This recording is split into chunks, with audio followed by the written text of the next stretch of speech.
சீமானின் கரம் பிடித்து நடக்க வேண்டிய சூழல் முரண்பட்டவர்களுக்கு. இதை குறித்துதான் இன்றைய காணொளியில் காணவிருக்கின்றோம். உலகெங்கும் பரவி வாழ்கின்ற தமிழ்குடி மக்களுக்கு தமிழ் தலைவனின் வணக்கங்கள். செந்தமிழன் சீமான் என்ற ஒற்றை தனி மனிதர் மாபெரும் ஒரு சாம்ராஜ்யத்தை தமிழ்நாட்டில் தமிழ் தேசியம் என்ற கொள்கையின் அடிப்படையில் ஒட்டுமொத்தமாக தமிழ்நாட்டை தன்வயப்படுத்தி வைத்துள்ளார் என்றால் அந்த சொற்றொடர் மிகையாகாது. செந்தமிழன் சீமானிடம் பலரும் முரண்பட்டு இருப்பார்கள். ஆனால் மிக தெளிவாக செந்தமிழன் சீமான் பயணிக்கும் விந்தையை பார்த்து பல முரண்பட்டவர்களும் செந்தமிழன் சீமானின் கரத்தை பிடித்து தொடர்ச்சியாக அவர் வழியில் நடந்து கொண்டுதான் இருக்கின்றார்கள். ஆனால் இன்னமும் சிலர் செந்தமிழன் சீமானிடம் முரண்பட்டு நிற்பது நம்மால் காண முடிகிறது.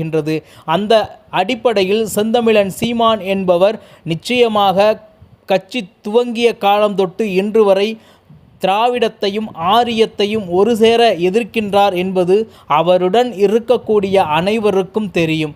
எதில் முரண்பட்டாலும் முரண்பட்டவர்கள் கூட செந்தமிழன் சீமான் அவர்கள் ஆரியத்தையும் திராவிடத்தையும் ஒரு சேர எதிர்க்கிறார் என்ற மைய புள்ளிக்கு அந்த முரண்பட்டவர்களும் வந்து நிற்கின்றார்கள். எனவே சீமானின் கையை பிடித்துதான் இவை இரண்டையும் நாம் எதிர்க்க முடியும் என்று நினைப்பவர்கள் நிச்சயமாக சீமானின் கரத்தை வலுப்படுத்த ஒன்று சேர்ந்து பயணிக்கும் காலம் வெகு தொலைவில் இல்லை என்பதுதான் நிதர்சனமான உண்மை.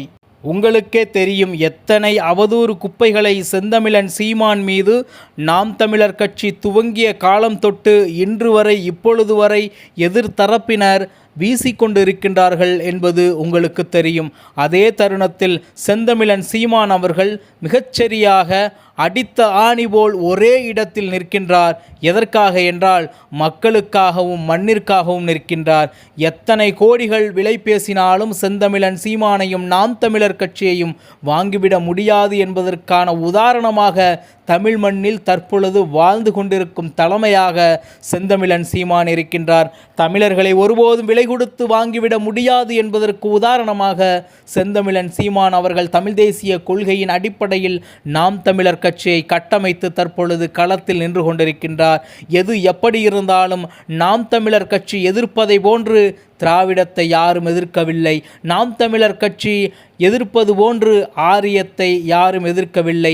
ஆரியமும் திராவிடமும் ஒன்று சேர்ந்தாலும் கூட செந்தமிழன் சீமான் அவர்கள் இவ்வாறு தான் எதிர்ப்பார்.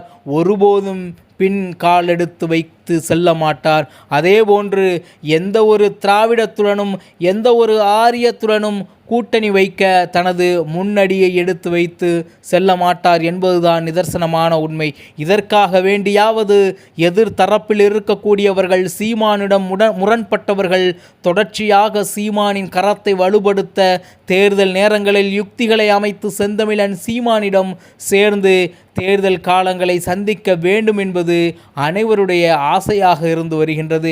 முரண்பட்டவர்களாகவே இருங்கள். ஆனால் தமிழ் தேசியம் என்ற ஒற்றை புள்ளியில் ஆரிய திராவிடத்தை எதிர்க்கக்கூடிய ஒற்றை புள்ளியில் நீங்கள் அனைவரும் ஒன்று சேர்ந்து பயணிக்கக்கூடிய காலம் வெகு தொலைவில் இல்லை என்பதுதான் நிதர்சனமான உண்மை. நிச்சயமாக செந்தமிழன் சீமானிடம் முரண்பட்டவர்கள் சீமானின் வழியில் சென்று எதிரிகளை வீழ்த்துவார்கள் என்பதில் மாற்று கருத்தே இல்லை. சீமான் தலைமையில் மாபெரும் ஒரு வெற்றி அமையும் என்பதுதான், மாபெரும் வெற்றி கிடைக்கும் என்பதுதான் 2026 தேர்தல் நமக்கு சொல்லவிருக்கக்கூடிய ஒரு பாடமாக இருக்கின்றது என்பதை கூறிக்கொண்டு மீண்டும் நல்லதொரு காணொலியில் உங்களை சந்திக்கின்றேன். இலக்கு ஒன்றுதான், தமிழ் பேரினத்தின் விடுதலை. நன்றி, வணக்கம். நாம் தமிழர்.